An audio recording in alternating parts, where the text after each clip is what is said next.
ফালাকাটার কাছে পশ্চিম ফালাকাটা এসএসবি ক্যাম্পের পাশেই দুর্ঘটনাটি ঘটে। ফালাকাটা থেকে আসার পথেই এই গাড়িটি 2 মিনিট আগেই আমাদেরকে ওভারটেক করলো। ওভারটেক করার পরেই কিছু সময় পরেই দেখি যে গাড়িটি আরেকটি গাড়ির সঙ্গে সংঘর্ষ হয়ে রাস্তার পাশে অনেক লোকের জমায়েত।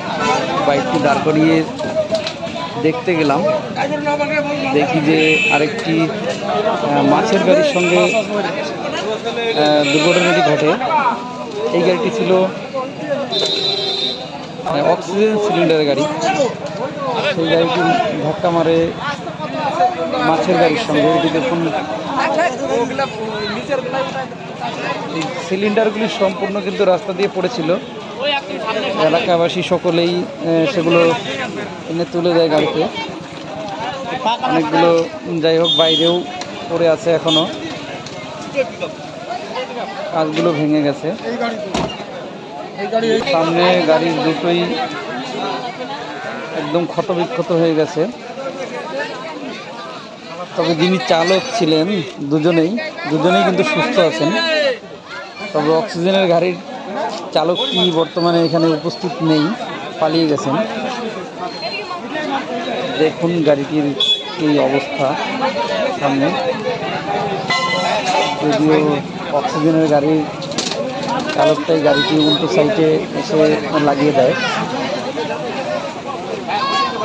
এখানে যারা প্রত্যক্ষদর্শী তাদের মুখে তেমন লোক ছিল না। এখানে রাস্তায় যদি বৃষ্টি হচ্ছিল, বৃষ্টির সময় সকলেই বাড়িতেই ছিল, হালকা বৃষ্টি ছিল।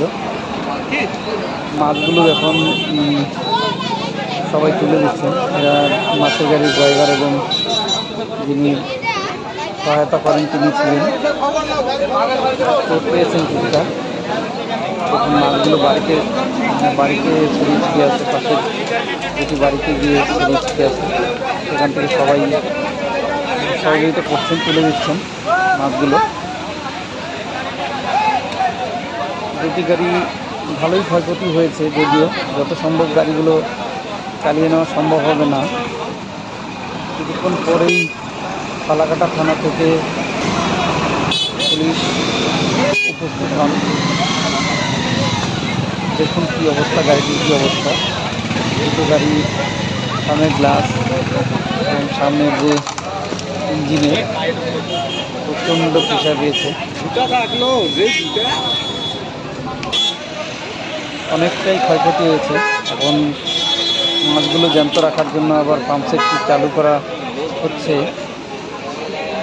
পাম্পসেটটি চালিয়ে আবার সেখানে জল চলাচল সঠিক রেখে মাছগুলোকে বাঁচিয়ে রাখার ব্যবস্থা করছেন।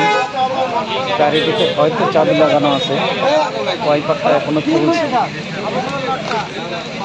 ধন্যবাদ ভিডিওটি দেখার জন্য সবাইকে। সুস্থ থাকবেন, ভালো থাকবেন।